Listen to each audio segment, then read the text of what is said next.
So, unlike in Legends, in Canon, the Death Star's construction started with the Republic. Now, it may seem kind of weird and out of character for the Republic to build a battle station like the Death Star, so today I figured we'll go over what exactly Palpatine did to convince leaders of the Republic to build his superweapon.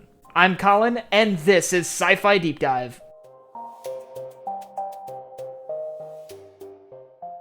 Remember, if you enjoyed this video, to head down below and hit that subscribe button. So the Death Star, formerly known as the DS-1 platform, is one of the most feared weapons in the Empire's arsenal. A massive space station the size of a moon that could destroy entire planets. It was a symbol of Imperial power and an icon of the Tarkin Doctrine, which basically mandated ruling the galaxy through fear. And all of this is remarkably out of character for the Galactic Republic. Even during the Clone Wars, the idea of the Republic building a superweapon to destroy planets seems so out of place. So it raises the question, how exactly did Palpatine end up getting the Republic to build his superweapon? Well, first things first, let's talk about what happens in Legends. Basically, in Legends, the Death Star started its life as a Separatist superweapon. Originally being built by the Separatists during the war, it wasn't finished by the time of the Separatists' defeat. So, when the war was over, the project was inherited by the Galactic Empire, who basically picked up where the Separatists left off. The Empire would eventually complete it and add some finishing touches before having it abruptly be destroyed at the Battle of Yavin. However, as I mentioned, in canon, it wasn't built by the Separatists. So let's start all the way back at the beginning during the Battle of Geonosis. During the Battle of Geonosis, we see the plans for the Death Star in the hands of Count Dooku, who states that these plans must be brought off planet lest they be captured by the Republic.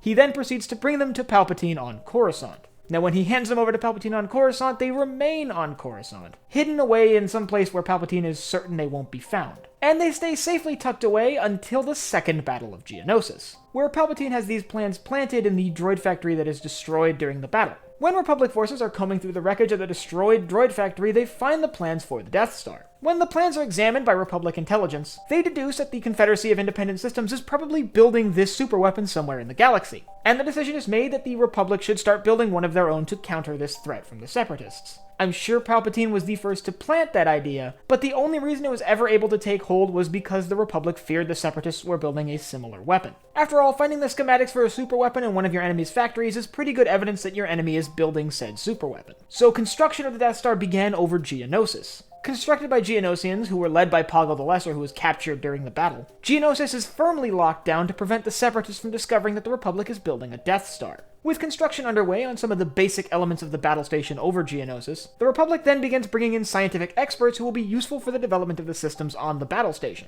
Things that maybe the Separatists hadn't worked out 100% in the schematics. Most notable of these scientists was Galen Erso, who was in charge of managing the energy systems tied to the super laser. At this time, many who were working in research and development for systems for the battle station had no idea what they were working on. Many believed they were working on projects for peace or things that would advance technology throughout the galaxy in less harmful ways. The true nature of their work kept from them in the guise of national security and protecting the battle station from Separatist attack. Now, with hindsight being 20/20 and us being movie viewers, we can reasonably deduce that the battle station's construction site was never attacked simply because Palpatine had told Dooku not to attack it. But to leaders within the Republic, it was a very real concern that the Separatists would attempt to destroy the Republic's Death Star. We know that during the war, a smaller version of the super laser was mounted to a Venator-class Star Destroyer and tested near 3 black holes. Obviously an homage to the Maw installation from Legends where the Empire would test secret weapons. By the time of the end of the war, not much of the battle station had been constructed, just a basic skeletal frame. Many of the more complex systems involved in running and maintaining the battle station hadn't even been tested yet. And the super laser was decades away from being ready to be used. And that's the state we see it in at the end of Revenge of the Sith. Basically this skeletal outline of the Death Star and not much more than that. With the war over and the Republic transitioning into the Galactic Empire, it became easier to maintain secrecy around the construction of the Death Star. After all, the Empire, being more authoritarian, didn't have to claim things like national security to keep people away from Geonosis. They could simply say that Geonosis was off limits and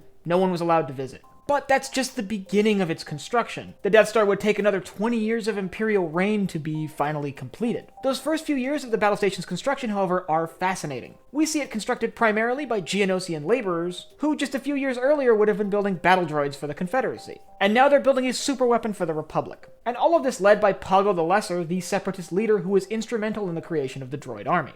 And while construction wasn't entirely smooth sailing, there was, for example, a major uprising within the Geonosians during which Poggle the Lesser was able to escape, This was one of the rather stable times for construction on the battle station. For example, there was a period of time after this where some of the lead scientists simply went missing after deserting the project, many of whom had learned what the project really was. Overall, this is just one of the many pieces of the puzzle that is the Death Star. The construction of the battle station was one of the largest engineering projects undertaken by the Republic and later the Empire, and defending it was a big challenge. If you want to learn more about some of the Republic ships that would have been tasked with defending the battle station's construction site, I'll leave a link up here to my video on the Venator-class Star Destroyer. And I want you to let me know down in the comments whether you prefer the Legends or the canon construction of the Death Star more. Did you like it more as a separatist superweapon inherited by the Empire? Or do you like the idea of it being a Republic superweapon sort of proposed under the guise that the separatists are building something similar? And last but not least, if you enjoyed this video, head down below, hit the like button, the subscribe button, and the bell icon so you get notified when I upload new videos. So for Sci-Fi Deep Dive, I'm Colin, and I will see you next time.